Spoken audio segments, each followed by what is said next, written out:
This is a question I was asked recently.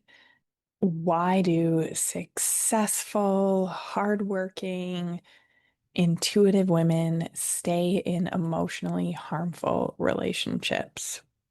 This was me. This is many of my clients. And honestly, I think the answer is because we have super traits, we don't realize how emotionally harmful they actually are. I had a client last week find out about her partner's affair. I had a client last week struggling with her partner's drinking. And I had a client last week find out that her husband had opened another business and invested a ton of their money without her consent. So it's one of these, like, what is going on moments?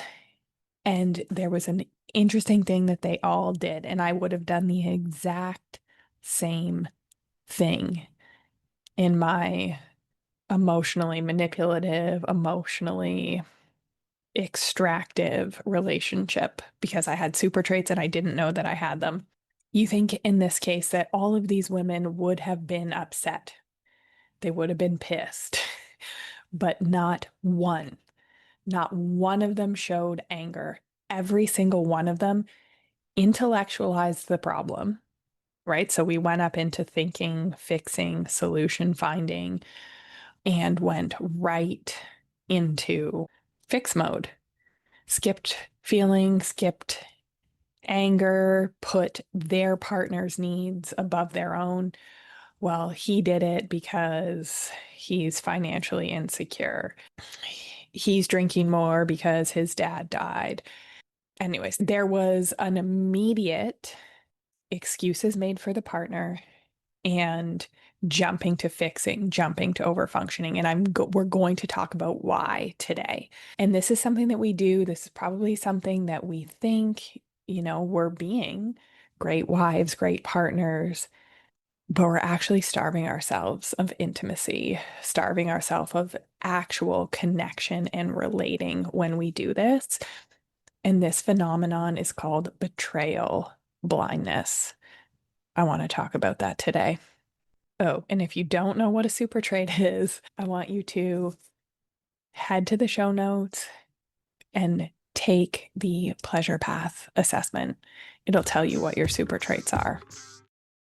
If you've done everything right, but you still don't feel met emotionally or sexually in your relationship, this podcast is for you. If your career is thriving, but your body feels numb and your relationship feels like a second job, you're in the right place. If you've considered leaving a relationship, if you are trying to repair one, or you're wondering, how long can I keep pretending? How long can I go on like this? What you're feeling is not just stress. It's not just burnout. It's a disconnect from our self-trust, our intuition, our safety, and our desires. And let me tell you, I have been working with women for the last 12 years, and you don't have to blow up your life and your relationship to start healing, but you do need a new map. Whether you're married, divorced, single, or rebuilding, it is not you. You are burnt out from surviving on systems that punish you for having needs and praise you for overgiving and achieving.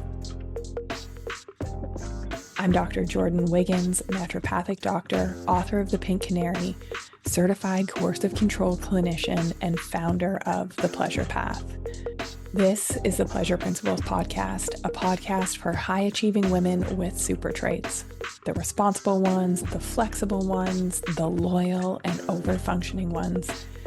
We were taught to overgive, to earn love, to perform intimacy, and it's killing your desire and eroding your health. What you've been told is a libido or a connection or a communication problem is almost always a pleasure and a power problem.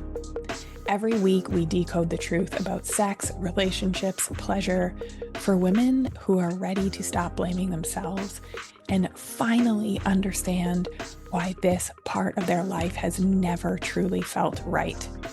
You will learn why the traits that build your success are dimming your desire, how emotional labor and relational imbalance erode connection, the invisible power dynamics that mimic love but drain you, why being in imbalanced relationships get mislabeled as your hormones, you're being too sensitive, you're asking for too much, and you will learn how to stop outsourcing your safety and rebuild trust in your body, your boundaries, your right to want more and authentic reconnection. This is your erotic and relational re education, your blueprint for creating a pleasure centered relationship, and a nervous system that doesn't have to fight for connection anymore. If you're still trying to fix your sex life with scheduling, self sacrifice, or supplements, you're solving the wrong problem. This is where we name what's actually going on so you can stop surviving in your relationship and start creating one where you're finally met, not through performance, but through presence, pleasure, and power. All right, Superwomen. Betrayal, blindness. I didn't even know what this was until 2 years ago, but it is a phenomenon that I lived and one that I see my clients live over. Betrayal blindness is the nervous system's adaptive strategy for staying safe in unsafe situations, especially when the threat isn't visible, but it's relational. This is a term created by psychologist Jennifer Freed. I might be saying that incorrectly, but shout out to Jennifer. It describes how people, particularly women, unconsciously block, minimize, or rationalize betrayals when acknowledging them would jeopardize their connection, safety, or social standing. So every single one of my clients did that I mentioned before. Every single one of them. Minimized, rationalized, blocked the betrayal of their partner. I've done it. I've done it. And for women with super traits, right? So that is us, the empathy, loyalty, tolerance, responsibility. Betrayal blindness is not just a coping strategy. It's a learned survival skill in systems that reward us for ignoring our own needs and prioritizing the needs of others. So clinically, betrayal blindness shows up as confusion, shame, self blame. Sometimes we can even start having physical symptoms, like we call it burnout, libido, sexual dysfunction, anxiety, depression, especially in women with high functioning nervous systems who are praised for being so resilient, for not having needs, for being one of the boys. We turn off the emotional part. We're scared of being too much, asking too much. So we turn it off and we move on. We turn it off and we solve the company's problem. So I want you to look at this through a super trait lens. And if you don't know what I'm talking about and you haven't taken my assessment, I want you to head to the show notes and do it now. Figure out what your super traits are. Figure out how they keep you going in these toxic relational loops where things never seem to change. One step forward, two steps back. So, women with super traits, high empathy, responsibility, tolerance, loyalty, hard work, we are more vulnerable to staying in situations too long that do not serve us. I see my clients do it in their careers, in their marriages, in friendships. So these traits help us succeed in career, but they keep us emotionally starved. They can keep us in relationships that are not even coming close to meeting us, but we're constantly blaming ourselves. So these women, and just to be clear, I'm not suggesting that any of them leave their relationship because we tend to have this black and white thinking around that. But what I am suggesting is they feel their own feelings and decide how it makes them feel before they jump to fixing and rescuing their partners. So We're staying in these situations. We are ignoring these situations of betrayal because our survival brain has been conditioned to attach to others through service, through appeasement, through emotional overfunctioning. None of this equals intimacy. None of this equals great sex. And then we're frustrated. We're like, I do everything. I pretzel myself for this man. And then this is what I get in return. Well, we have some responsibility on this on our side of the street, and they have some on theirs. This is what we are uncovering in the pleasure path framework, how your nervous system was wired for service, not receiving, how attaching to somebody, creating a relationship based on super traits, based on overgiving, became your default survival strategy. And no wonder it doesn't feel good. It is energetically lopsided. You are overfunctioning, they are underfunctioning. So, how has this evolved with women in super traits? Number one, because coercive control and these invisible dynamics, like they're invisible by design.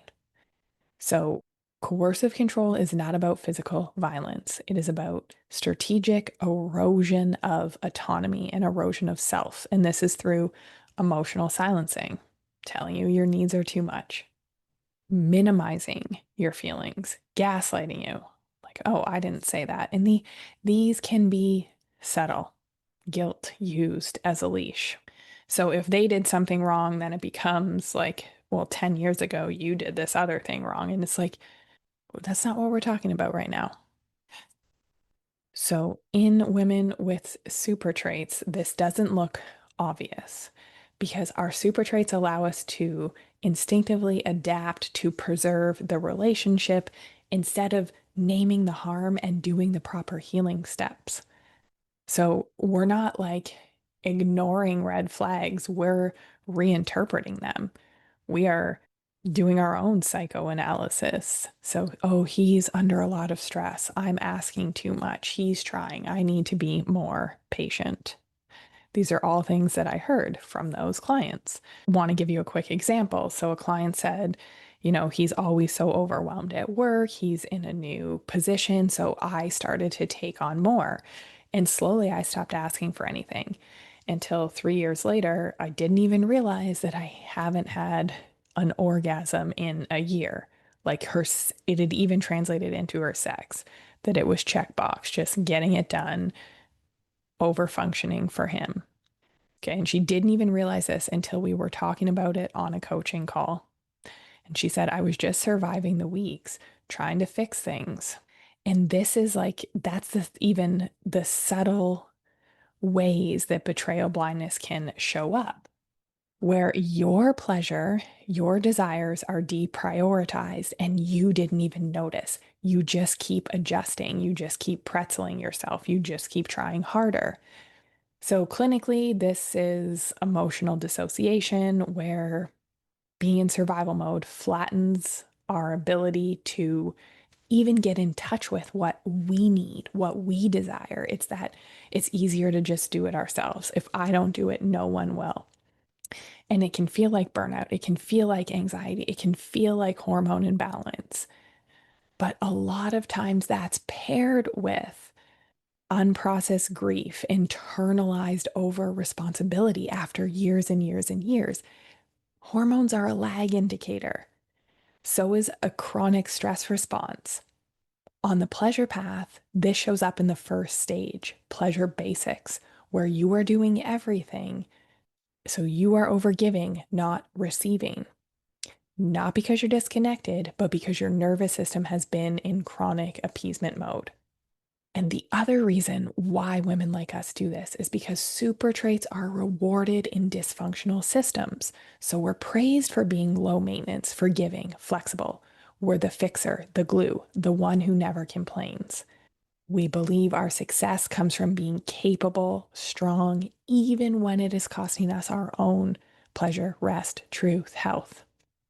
Betrayal blindness allows us to maintain connection without confronting how unsupported we feel, because the alternative might threaten our identity, our family, our sense of perceived control, our wanting to be right, our thought of, oh, goodness, like I can't get a second divorce. I have to stick this out, or I can't get a first divorce. And again, I'm not suggesting that we all get divorced. I'm just suggesting that we deal with the underlying patterns. We deal with our side of the street, the pleasure path. What is ours? What is determine what is our responsibility and what is not, because we are overdoing what is not our responsibility. And that's often the invisible turning point I see between stage 1 and 2 of the pleasure path, where you're starting to question this identity that has kept you safe and over functioning, but low key miserable behind the scenes. So, like that superwoman, that CEO, that caretaker, the cool wife that has no needs, but we have no trust in what comes next. That confusion, like that, I can't continue this any longer, but I don't know what's next. That is a sign of growth. And number three, the reason that we don't name this, the reason that we get stuck in the betrayal blindness is because naming the betrayal could cost us everything. And we have not learned how to hold that level of emotion and sensation in our bodies. It's the same reason why we're not having mind blowing sex. So we dissociate, we intellectualize, we overfunction to maintain order, the order that we think that keeps us safe. Okay, so betrayal blindness is not a flaw. It's a trauma informed brilliance. It's how we try to stay safe, but it is costing us the connection that we crave. It's how our body protected us when we couldn't afford to fully know the truth. And we don't fix this by being harder on ourselves. We don't fix this by overfunctioning. We repair it by reconnecting to our own intuition, our body's wisdom, and our ability to feel. And here's the truth that brings most women to tears in my work. You don't need to blow up your relationship to get clarity. You don't even have to do a damn thing right now as far as like fixing and over functioning, what you would normally do. What you need is a nervous system that feels safe enough to tell the truth, a space where you can tell the truth and acknowledge your feelings. This is where the pleasure path begins. This is where your journey to healing, your journey back home to yourself starts. Each stage is designed to walk you back to yourself, to the things that you've always known but forgotten. From the survival strategies like the overfunctioning and self abandonment to intimacy built on emotional equity, embodied boundaries, erotic aliveness. So here's a somatic prompt that I want you to consider. Put it in a note in your phone, put it in a reminder in your phone. And I want to have you answer two questions. Number one, where in your life are you still choosing comfort over clarity? Number two, what stories are you telling that perpetuate betrayal blindness? Let those questions live in your body this week. And here are 3 action steps for you to take. Number one, track your minimization patterns. Write down what you didn't say in moments of tension and why. And you are doing this in your career, in your relationship, with your children. It will be mind blowing when you see the things you didn't say. Number two, determine your super traits. Figure out what they are. Okay, so you're going to want to head to the show notes, take the pleasure path assessment. It will show you exactly where you are on the pleasure path and how emotional labor, trauma responses, and your nervous system survival strategies are shaping your intimacy patterns. It's why you are so exhausted and alone behind closed doors, even when you're surrounded by people. You're going to receive a personalized report with your pleasure path stage, with your shutdown style, and your next steps for healing. If you do nothing, you will keep taking yourself out of your truth. This is not intimacy. You're going to keep blaming the wrong things like hormones, burnout, having too much on your plate, and that low grade disconnection is just going to become your new normal until it's costing you more of your health, your joy, and your ability to feel desire. So if this speaks to you and you are ready to fix it, you're ready to move from beyond rupture and walk down the pleasure path with me, I want you to head to the show notes and apply to private coach with me. I have 2 spots available for my fall intake. Don't wait. Let's get on a call. Let's figure out if this is the path for you.